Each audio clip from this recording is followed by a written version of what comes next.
Good morning, good morning. Hello, baby loves. Good morning. Good morning. Hello, baby loves. Good morning.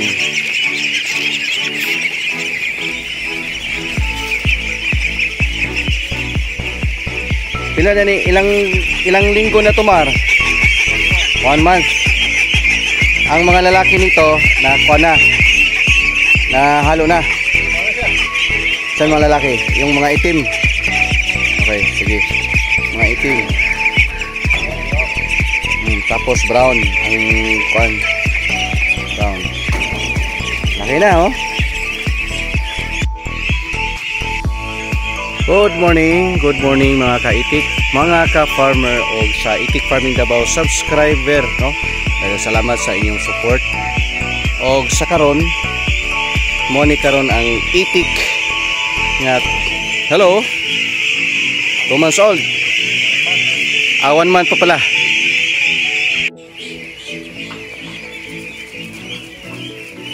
Oh.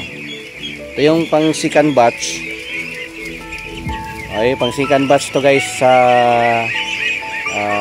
kwan. Uy, may na lambod o kwan yata yun. Oo.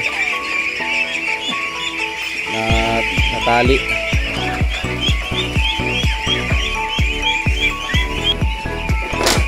Yung. Yan. Papasok tayo.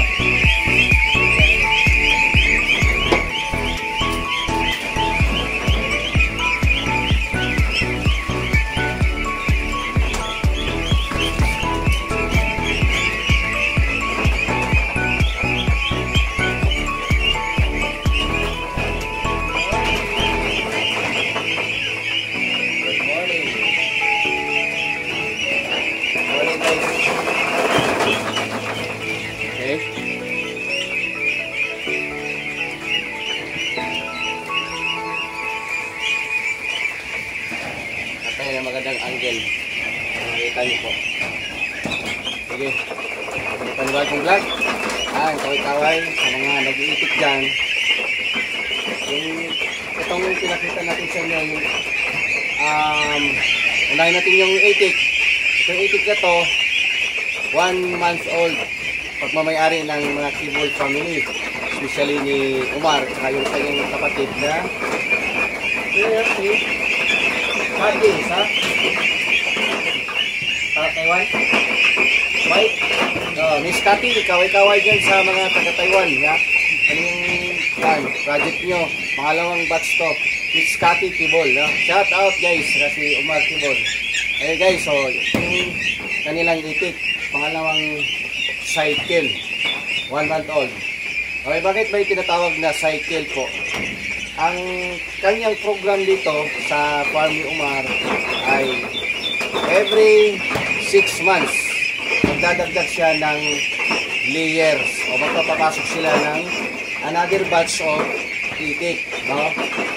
Siho, no, ducklings. Kinuha niya sa atin 5 days old. So, yun ang ating standard na aging before niyo ma-pick up yung mga ducklings. So, yun yung tinatawag po na cycle. As you can see, yung kanyang bahay naka-streamline, tapos naka-blocks. Ay, naka-blocks po yung room. Ito po yung brooding facilities niya. Ito po niya pinapalaki yung mga ducklings na naka 1 month na po. Nakita niyo po yung healthy, yung kanyang body weight. Ito, sobrang ganda po ng kwan. Mataba, no? Taba po. Pero ayon sa feeding guide natin ng Sarimanok ay naka-keep po siya sa body weight per week, no? So yun po maganda kasi pag mag-iitik tayo, kailangan may peg tayo, may tawag yan na i-hit po na body weight para hindi magmumukhang pan. Hindi masyadong mataba o hindi din masyadong payat. Tama-tama lang. Okay. So, balik tayo dun sa pagsa-cycle. Itong pag-iitik talaga guys, kahit anong dami ng simulan nyo po, magpapapasok kayo, kasi alam ko po maraming may kapital po tayo, no? Kailangan po na parang gradual, no? Hindi pwedeng ibigdan nyo lahat tapos pagka-kal, tuwing mag-kal, wala na din tayong production. So ang atin, okay, paunti-unti lang nang papasok sa farm. Kung kaya natin mag 1,000 every 6 months, 1,000 heads, tapos gawin nyo na. As long as na makuha ng farm, makaya i-absorb sa market nyo o yung bumibili po ng egg produce nyo doon po sa inyong lugar. Balik tayo doon sa pag-produce sa market. Katulad yan, may nag-PM sa akin, may tumawag kanina taga Bukidnon, no? Nakalimutan ko po yung pangalan ko niya.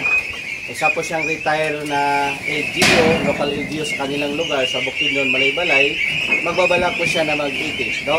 So, magpapayo po natin dyan.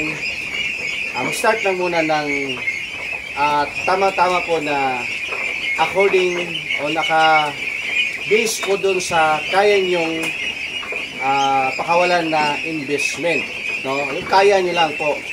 Hindi pwedeng 1,000 ang goal kaagad tapos hindi pa along the way masushoot ho kayo sa budget. Ang importante is nakaplano po, no? Yun po yung pag-iikit. Regarding po dun sa market, pangalawa is kailangan po natin alamin po yung sino yung kapartner po natin yan na bibili talaga doon, direct tayo bibili dyan sa production ng mga itlog doon mismo sa lugar nyo. Okay? So, yun. Leo Songki po sa hindi pa alam yung aking name. Leo Songki po. Shout out po Luzon, Visayas, Mindanao. No? Shout out po. Alright. Ito po yung breed natin na pure F1 Itik Pinas from Bahaya Farm. Ako po yung naatasan dito sa archery at sa vlogging. No? Ito po yung aming magagandang klase ng itik na produced by government. Ito po yung ating ito po yung maganda dito guys, kasi itong produce talaga natin na bloodline ni Sir Rene Santiago ay talagang makabenepisyo po yung mga farmers o mga negosyante. Ang maganda dito sa Itik Pinas ay kahit hindi malaki ang tubigan, no? Hindi malaking tubigan, wala kayong fish pan, hindi na kayo kailangan yan.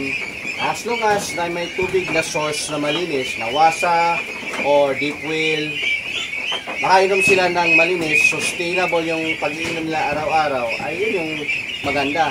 Gagawin po nating kumplito ang pag-iitik, yung need ng itik, kumbaga dadalhin na natin yun doon sa kanilang facilities. No, regarding po sa facilities, kulit ko na lang po yung aking simultaneous na pagsasalita, ay dapat sa floor area ng ating mga itik, mag-start kayo sa 100 square meter. Sa aming practice, depende po sa area dyan. No? Sa aming practice po dito, every 1 square meter is dapat may 4 lang na bird or itik. Yun yung capacity. Or, pagpalagay natin na meron kang 100 square meter na lupa. Surely, may 100 square meter ako na lupain. Ang ipapasok nyo lang dyan is only 400 itik, no? Basta 400. Kung may lalaki dyan, ima-minus nyo lang po. Basta 400. Or, pangatlo, 2 square meter, 2 square foot, no? Per bird. Charo. Ayan, shout out. Tagal-tagal tayo hindi nakikita sa YouTube, no? At sa Reels natin. So, ito na yun, nakaprogram kasi ang bumibili dito sa production ni Boss Omar Tibol ay si Ceres Bahaya, no? Ito yung produce na ibabalot, no? Babalot, hindi na to maaring ipapisa uli. Bakit? Magiging, ano tawag dyan? Mongrel, no? Magiging inbred siya, no? Wala namang tinatawag na ito, magiging inbreeding na talaga siya. Chances, hindi pantay-pantay yung itlog. Pagka ito yung mga itlog, ulit-ulit yung papisa. So, mas maganda kung mag-itikan kayo, doon na kayo kukuha sa mga certified breeder na talagang walang issue doon sa breeding facilities, no? Talagang nakatuon yung government doon sa breeding. Naka-certify. Mahirap kaya ang breeding facilities, guys. So only here in Davao City. Nandito po ang ating magagandang breeding facilities sa farm ni Riz Bahaya. Ay! Diba? Wala pa naman dyan. Hindi naman sa masyadong mapagmamalaki. Pero talagang ito, guys, para sa lahat. Hindi lang ito benepisyo sa amin, hindi sa pangkalahatan ko kasi produkto po to ng government. Hindi po natin pwedeng dayain po yung produkto ng government na binibigay po sa atin. At talagang i-nurture po namin so that yung lahat ng ng related po sa pag-itik na gustong magsimula ay magsimula po sa tama. No? Yun po. So, ito po ating 1 month old na ikikinas dito po sa farm ni Boss Omar Tibol, no? Dito po sa aming lugar sa Barangay Takunan, Davao City. Okay, doon naman i-touch natin yung medyo ang kapital. Magkano po nang dapat namin i-kapital sa pagsisimula, no? It's a basic question po, paulit-ulit namin yung sinasabi na importante may kapital talaga, at least, no, yung isang itik kasali na po yung building sa aming pagko-compute is 500 per head. Kasali na po yung ducklings, yung pagpapalaki nyo sa itik from day 1 to hanggang mangingitlog. Doon po nagsisimula yung gastusin, o hindi naman gastos kung hindi business investment kasi may return. Okay? May return kasi pag i-invest ka ng walang return, wag ka lang papasok. So kay may return ito po. So yun maganda. So as long as guided po tayo sa mga technician diyan kung sinong available diyan sa lugar nyo or before kayo magsimula, pwede kayong bibisita sa ating facilities dito sa Davao, makiglit po sa amin nang sa ganon mapag-usapan natin ng masinsinan, ha? Di ba? So, yun guys. Malaking industry ito. Kulang-kulang po namin production. May mga season po na kulang-kulang talaga ang production. Hindi naman lahat the whole year na kukulangin tayo. May mga season din na maraming production. Maraming itlog po ang dumating, dadarating sa aming production sa balot liquor. Alright, so shout out po si Ricky Paminto dyan sa Usamis Occidental, lahat ng pong nakapanood sa atin, yung mga naka-acquire po sa ating mga ducklings guys. Salamat po sa pagtitiwala ulit sa mga taga Nicorelia, kanino pa, yung na-subscribe sa atin, no? Lahat po nang nagsubaybay sa atin, nationwide o global, no? Marami pong salamat po guys sa paniniwala niyo sa amin. At lalo po yung mga drivers dyan sa ibang bansa na taga Santo Tomas, no, na panood sa ating video. I'm sure nagustuhan nyo itong ating vlog for today. Very informative sa akin. So, ulit-ulit natin, kasi kami po dito ay hindi naman po talaga ito na, perfect. No, perfect na talaga. Hindi po ganun eh. Continue po kami nag-i-improve. Kaya kung may mga comment po kayo, dyan po kami masisiyahan, no? Bakit ito? Dyan po kami nagkukuha po ng answer sa mga tanong nyo po. Dyan po sa ating comment section box sa YouTube. Okay, ang aking YouTube channel, Itik Farming Davao, Leo Songkip, at ang aking pangalawang YouTube channel ay Leo Songkip Vlog, no? At ang aking Reels, no? Leo Songkip pa rin, Leo Songkip lahat, okay? At marami po salamat sa nagra-write po talaga sa ating, nagsusulat po sa ating curriculum, no? Curriculum ng Department of Agriculture. Nandyan po tayo sa curriculum 10, I think 4 to 10 may nagsulat po na isa po tayo dyan sa idolo na nag-iitik dito po sa Davao City. Maraming salamat po sa pagtitiwala niyo po. Sa aking partner si Riz Bahaya, sir, continue lang po tayo sa ating ginagawang ating industry. Okay, kayo pong aming inspiration dito. Kung wala din po kayo sa mga si Rene Santiago, hindi po hindi po kami makapag-acquire ng magagandang lahi po ng itik. Lalo na po sa mga farmers, ibabalik po namin yung gratefulness sa inyo po. No, maraming salamat po talaga. At yun sa mga of course, hindi lang sa Yunako, no, at saka yung Yunako, at saka sa Rimanok page, malaki pong aming utang na loob po sa inyo. Maraming salamat po at patuloy po kaming magkatrabaho po sa aming industry ginagawa. Patuloy po kaming magsusupply po ng mga ducklings entire Mindanao. O pohon, o next, maybe makapag ano na tayo supply sa Visayas. Alright, so may mga katanungan, comment lang po so that makuha natin. Doon po ako kukuha ng answer para at least makontinue po yung ating pag-uusapan regarding po sa pag-iitik. Okay? So kami dito, matagal, si Sires, naka 20 years more than na po yung aming kalakalan dito sa itik. Ako naman, nag-start ako, that was 2016 pa po, hanggang ngayon. So almost magti-10 years na po kami dito sa aming industry. Ako po talaga ang sa pagpapisa, no? Nakikita niyo po aking YouTube na ang dami ko pong siguro naituro how to papisa. Okay, so yan po. Ipo-focus na natin yung ating camera doon sa mga itik. Sa ganon, see you sa next vlog na naman po tayo, no? Sige po.